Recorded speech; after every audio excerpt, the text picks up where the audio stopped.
नमस्कार मित्रों। आज चिंतन में बुद्ध और बुद्धत्व।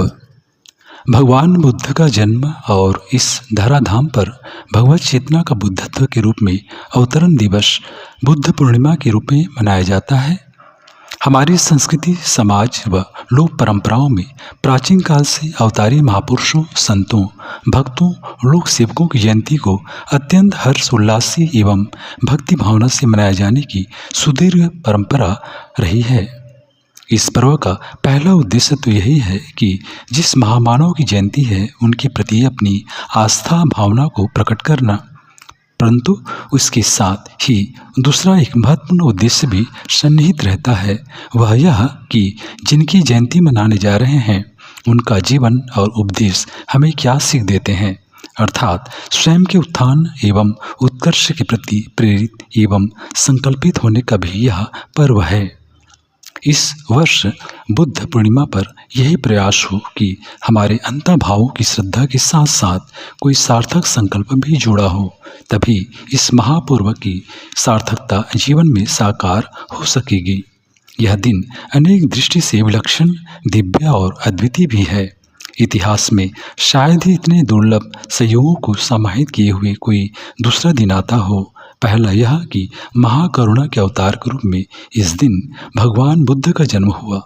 दूसरा, दैवी संयोग की इसी दिन बोधि वृक्ष के नीचे बुद्धत्व की प्राप्ति हुई।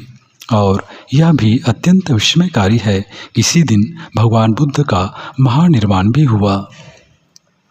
यह अद्भुत अनुपम घटना स्पष्ट करती है कि धरती पर बुद्ध का अवतरण और बुद्धत्व की प्राप्ति एक विरल, दुर्लभ और दैवी घटना है। भारतवर्ष की धर्मप्रेमी, मानवता पोषक संस्कृति को जीने व मानने वाले लोग वह बखूबी जानते हैं कि यहाँ की पुण्य भूमि पर समय समय पर अवतारी सत्ताओं का आगमन होता रहा है। प्रत्येक के आने की एक सुनिश्चित पृष्ठभूमि और महान प्रयोजन रहा है। समय की मांग, समस्याओं का समाधान और नए युग का प्रवर्तन, ये विशेषताएं सभी महामानव के साथ जुड़ी रहती हैं। भगवान बुद्ध का जीवन तो स्वयं परमात्मा का मानव देह में साकार हो मृत्युलोक में विचरण करने की अलौकिक घटना है। उनका आविर्भाव काल ईसा पूर्व 563 से लेकर ईसा पूर्व 483 तक का माना जाता है। मानवीय गणनाओं के इस काल में झांकने से पता चलता है कि यह काल बुद्ध अवतरण से पहले मानव जीवन की क्रूर विसंगतियों, पाखंड, अत्याचार, पीड़ा और दुष्परंपराओं के अतिरिक्त से गुजर रहा था। धर्म, संस्कृति और मानवता का नेतृत्व करने वाली धाराएं घोर आडंबर, पाखंड, दुराग्रह और विलासिता में लिप्त हो दिशाहीन हो चुकी थी। जन सामान्य को अत्याचार, शोषण और हिंसा के साए में गहन पीड़ा और वेदना में जीवन गुजारने की व्यवस्था उत्पन्न हो रही थी। ऐसी विषम परिस्थितियों में भगवान बुद्ध महाकरुणा का दिव्य प्रकाश लेकर प्रकट हुए थे। उनका बुद्धत्व गहन मानवीय वेदना और उनकी विनाश के उपाय की प्यास से प्रकट हुआ। जब उन्होंने देखा कि सामने जो लोग हैं, जो जन समाज है, उनमें सर्वत्र दुख, क्लेश, मृत्यु, रोग आदि ही दिखाई देते हैं तथा सुख, आनंद, प्रसन्नता का कोई आधार नजर नहीं आता। ऐसे अंतर्वेदना से उत्पन्न विरक्ति भाव में ही वे सुख साधन, राज्य वैभव को ठोकर मारकर मानवता के कष्टों को दूर करने की विधि खोजने निकल पड़े थे। उन्होंने अपने साधना काल में बुद्धत्व को प्राप्त किया और इस सत्य का बोध किया कि संसार में सब कुछ दुखमय ही है। यहाँ सुख, आनंद की तलाश व्यर्थ है, किंतु अज्ञानतावश इसी संसार में सुख की तलाश करने की व्यर्थ चेष्टा में मनुष्य जन्म जन्मांतर के लिए दुखों के सागर में ही उलझता चला जा रहा है।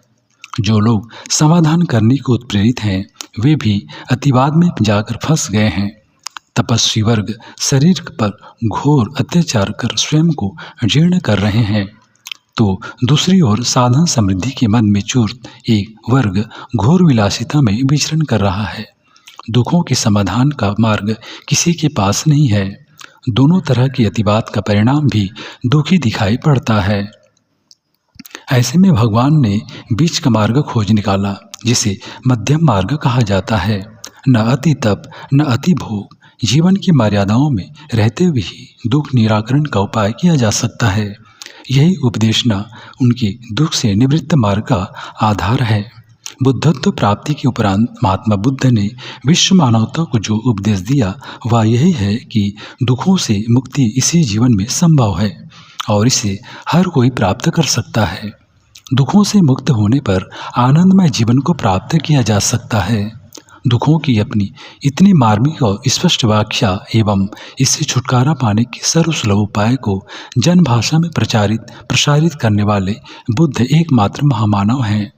अन्य किसी के विचारों में शायद ही दुखों की इतनी विशद चर्चा हुई हो। दुख निवृत्ति के मार्ग की प्रत्येक बाधाओं को दृढ़तापूर्वक खारिज करते हुए भगवान बुद्ध ने अपने ज्ञान, अनुभव और प्रयत्न से सारे विश्व वसुधा में प्रेम, दया और करुणा की सजल धारा बहा दी। किसी शाश्वत आत्मा और ईश्वर की सत्ता को स्वीकार न करने वाले भगवान बुद्ध पर कुछ लोगों ने नास्तिकता का आक्षेप भी लगाया है कि परंतु बुद्ध तो साक्षात अध्यात्म के शिखर हैं। वेद उपनिषद की ज्ञान यात्रा जिस आत्मज्ञान के शिखर पर जीवन को आरूढ़ करती है, बुद्ध का मार्ग भी वहीं पहुंचता है। अप दीपो भव और अयमात्मा ब्रह्म की अनुभूति समान रूप से अध्यात्म का शीर्ष है। अंतर सिर्फ बुद्ध की अभिनव दृष्टि और साधन विवेचन का है। प्रकारांतर से देखने पर स्पष्ट हो जाता है कि बुद्ध भी अन्य अवतारी पुरुषों, ऋषियों की भांति अपने युग में सनातन की शाश्वत मूल्य धारा का ही प्रखर व मुखर नेतृत्व करते हैं। आप्तवचनों की भांति उनके विचार भी मानव कल्याण के लिए कालजयी और शाश्वत हैं। इन्हीं कालजयी विचारों को आत्मसात करने और जीवन को बोध ज्ञान के मार्ग पर ले जाने की प्रेरणा प्रकाश लेकर आता है यह बुद्ध पूर्णिमा का महापर्व। यही वह दिन है जब संपूर्ण मानवता को सर्वथा एक नई दृष्टि, नई दिशा, नया जीवन मार्ग प्राप्त हुआ है। इसी दिन वसुधैव कुटुंबकम के महान आदर्श को चरितार्थ बनाने वाले मंत्रों की एक सबल धारा बुद्धम शरणम गच्छामि, धम्मम शरणम गच्छामि, संघम शरणम गच्छामि के दिव्य स्वरूप में विश्व क्षितिज पर गुंजायमान हुई थी। बुद्ध पूर्णिमा के इस पावन दिन पर सबसे बड़ी प्रेरणा भगवान के दिव्य संदेशों को अंतर्भावों में उतारने की है। प्रत्येक जीवन में नानाविध दुख हैं और सुख, शांति, आनंद की आकांक्षा भी सभी में समान रूप से तरंगित रहती है। तब ऐसे में भगवान बुद्ध से बढ़कर भला और कहाँ इतनी सरलता से दुख मुक्ति और सुख प्राप्ति का मार्ग प्राप्त हो सकता है। दुखों के संताप पीड़ा का शांत हो जाना ही तो सुख आनंद है, यही तो निर्वाण है। इसे मध्यम मार्ग पर चलकर हर कोई अत्यंत सरलता से प्राप्त कर सकता है। न कठिन तपस्या, न पूर्ण स्वच्छता, केवल सही सम्यक रूप से जीवन व्यवहार के कार्यों को करना, बस इतना ही सार है उनकी दिव्य वाणी का।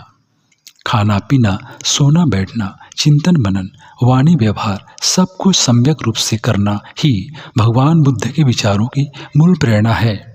इसी प्रेरणा को ग्रहण कर जीवन के कार्यों कर्तव्यों में परिवर्तन लाने के लिए संकल्पित होने का सुअवसर लेकर यह पर्व प्रस्तुत होता है। बाह्य रूप से तो इस पर्व पर करोड़ों आस्थावान भक्तों की श्रद्धा का सैलाब उमड़ता ही है। देश विदेश में, विशेषकर एशियाई देशों में स्थित भगवान के पवित्र स्थलों पर विशेष आयोजन होते ही हैं, परंतु इसका सार्थकता का उत्सव भीतर के प्रज्वलित होने वाले आत्म प्रकाश से लेकर संकल्पित हो जाने में सन्निहित है। मित्रों, बुद्ध और बुद्धत्व दोनों हमारे जीवन की अभिन्न अंग बने और हम भी श्रेष्ठ मानव की भांति सतत प्रेरणा, प्रेम, करुणा, दया और संवेदना बांटते चलें। यही शुभकामना है इस पवित्र पर्व की।